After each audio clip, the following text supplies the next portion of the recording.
Good morning to all of you. So, we have already discussed two chapters in revision class, that is electricity and light. And in this chapter, human eye and colorful world, more than 60% of the topic I have already revised in before UT1.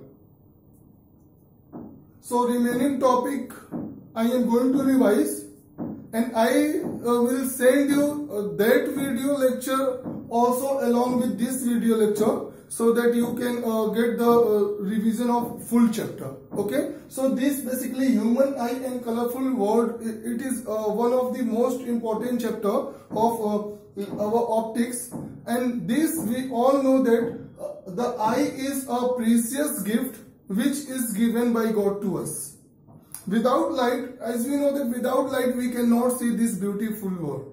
In the same way, if there is light but if there will be no eye, then also we cannot see this beautiful world.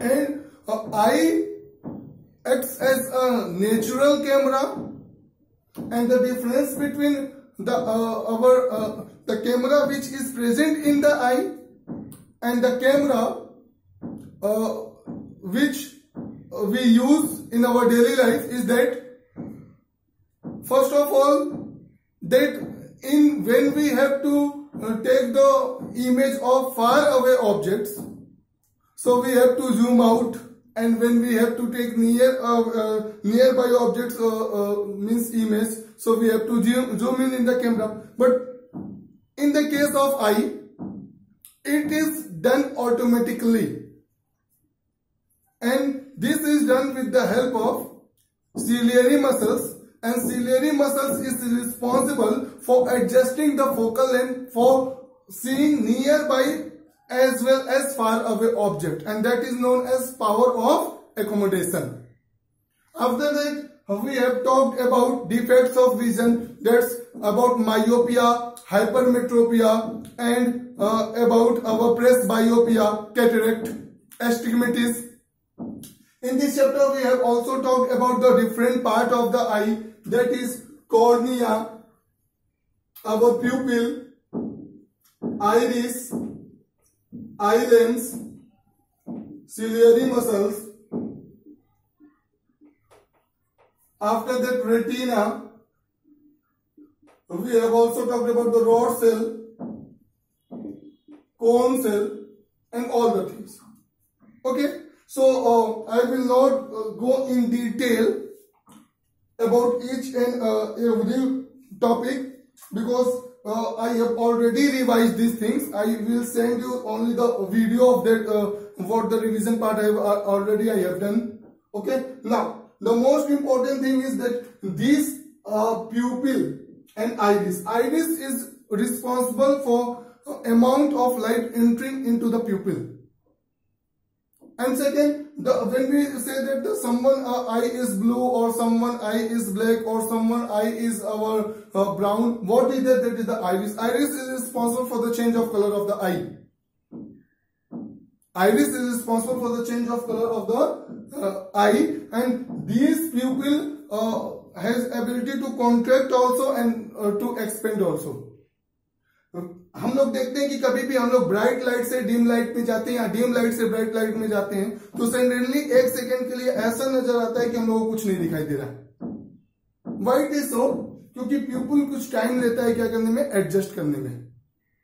Okay, after that, now the most important thing is that which we have to discuss today is scattering of light and atmospheric refraction. That is scattering of light and atmospheric refraction. So now we will see that what is the meaning of scattering of light and what is atmospheric refraction. You all know that light has ability to move in a straight path, but when any obstacle comes in between the path of the light, then what happens? The light has ability to move in any direction. and that is known as our what? Scattering of light. What that is known as? That is scattering of light. And due to this scattering of light only, sky appears to be blue. Sky appears to be blue, and sky appears to be reddish in morning and evening. What is that? Scattering of light. We all know that whenever this white light is a combination of 7 color, and that is Vibgyor. What is that? That is Vibgyor, where V stand for violet, I for indigo, B for blue, G for green, Y for yellow, O for orange, and R for red. Means the wavelength of red light is the very much, and the least wavelength is of violet light. And this is that we can say that since the wavelength of red light is high, that's why this light, red color light, is scattered the least. Red color light is scattered the least. During the daytime, what happened? When the light from the sun fall on the surface of the earth, and when it moves through atmosphere, in the atmosphere there are different types of molecules which are present in the air. So what happened when this light this go through that molecule? So जो short wavelength की light होती है, like violet, indigo और blue, वो क्या हो जाती है? Scatter हो जाती है. एंड ये जो रेड कलर की लाइट होती है, क्योंकि इनकी वेवलेंथ ज्यादा है, तो ये कहीं पे भी स्कैटर नहीं होती है, सीधे क्या हो जाती है? मूव हो जाती है. और हम लोग को एक चीज मालूम है कि अब जो हम लोग की लाइट जो स्कैटर हुई है वो कौन से कलर है?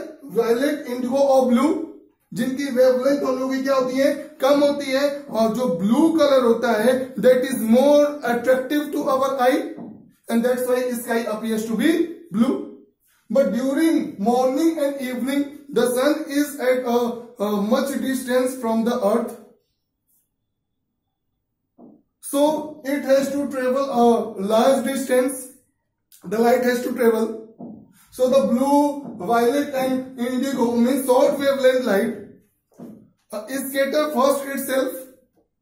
And that's why the sky appears to be red during morning and evening. And this I have explained you with the help of activity. Activity is also given in your book regarding this. That with the help of activity, so that why sky appears to be red during morning and evening, and rest of the time it appears to be blue. And it is one of the most important activity of your NCERT. Second, when we are talking about the atmospheric refraction, what is the meaning of refraction? Bending of light.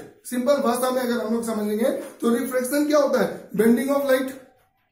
तो atmospheric refraction क्या हो जाएगा? When a light is bending in the atmosphere due to the atmosphere. Atmosphere में क्या? Air which is present in the atmosphere, that is known as atmospheric refraction. तो कभी भी जब लाइट हम लोग को पढ़े हैं ऑलरेडी, ज्योग्राफी वगैरह में पढ़े हैं कि कभी भी लाइट जब एटमॉस्फेयर के अंदर डिफरेंट लेयर होती हैं, और हर लेयर में जो टेम्परेचर्स होते हैं वो कांस्टेंट नहीं होते हैं, वो चेंज होते रहते हैं. तो कभी भी लाइट जब हम लोग का कभी भी अगर चेंज इन टेम्परेचर होगा, कभी भी चेंज इन टेम्परेचर होगा, तो आपको मैंने बताया है जहां जिस एटमॉस्फेयर में जहां एयर का अगर टेम्परेचर ज्यादा, तो वहां की हवा क्या हो जाएगी? हल्की हो जाएगी. और जहां टेम्परेचर कम, वो कैसी हो जाएगी? डेंसर हो जाएगी. और हल्की हवा मीन्स रेयर मीडियम, और जो कोल्ड हवा वो क्या हो जाएगी? Denser medium. तो जब भी लाइट हम लोग की सन से आती है अर्थ सरफेस में, तो जो एटमॉस्फेयर होते हैं उनके अंदर डिफरेंट लेयर होती है ऑफ एयर. ओके, एटमॉस्फेयर में डिफरेंट लेयर होती है, और हर जगह जो टेम्परेचर होते हैं वो क्या होते हैं? कंटिन्यूअसली चेंज होते रहते हैं. और लॉ ऑफ रिफ्लेक्शन आपको मालूम है कि हम लोगों ने पढ़ा है कि रिफ्लेक्शन के हिसाब से क्या हम लोग जानते हैं कि whenever a light move from denser medium to rare medium, और whenever light move from rare to denser medium, it moves, it bend. तो ये फिनोमेना होता है कि जब जो हमारे एटमॉस्फेयर में जो एयर है उसमें जो डिफरेंट लेयर है, जहां पे टेम्परेचर डिफरेंट है, उस टेम्परेचर से जब हमारी लाइट पास होती है तो वो बेंड होती है, and that phenomena is known as atmospheric reflection. और जो advance sunrise and delay sunset है, ये किसका phenomena? It is due to the atmospheric reflection. Twinkling of star, ये किसका फिनोमेना है? Atmospheric reflection. तो अगर आपको एग्जाम में, बोर्ड एग्जाम में एटमॉस्फेरिक रिफ्लेक्शन पूछता है तो आपको ये डिटेल में यही चीज लिखना पड़ेगा। स्कैटरिंग ऑफ लाइट लिखता है, चाहे sky appears to be blue, why sky appears to be blue और why sky appears to be red in morning and evening, तो आपको ये रीजन लिखना पड़ेगा। Okay, so that's all about the chapter Human Eye and Colorful World.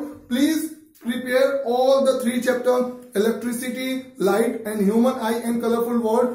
Go through NCERT line by line and try to practice more and more numerical. Best of luck for your PT2 exam, periodic test 2. Thank you. God bless you.